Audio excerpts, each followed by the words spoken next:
Morning, sweeties. So recently I did a blog post and I showed you how to use a REST API to refresh the data in the SQL endpoint. But what I wanted to do is do a quick follow-up to show you how I actually found all that information out. So here goes. Right, so here we are. I'm in my SQL endpoint.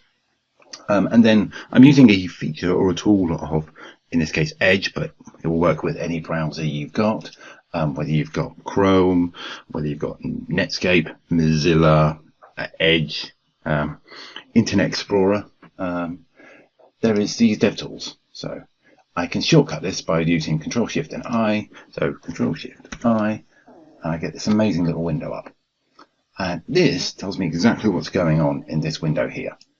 So all I'm going to do is simply just clear the log, and I'm going to use the network for here so I can see the traffic going backwards and forwards. I click refresh,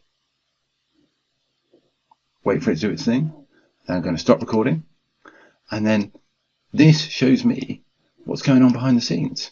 So here's a header, so I can see the URL that's being called with some information here, and that happens to be the that's the SQL Endpoint ID. I can see a payload, and it looks a bit complicated here, but if I do view source, as you see in the script, it's exactly the same thing, just cut and paste. And then there's some response back, which is the batch ID, when it started, and the status. And you'll see in that script, I keep checking the status.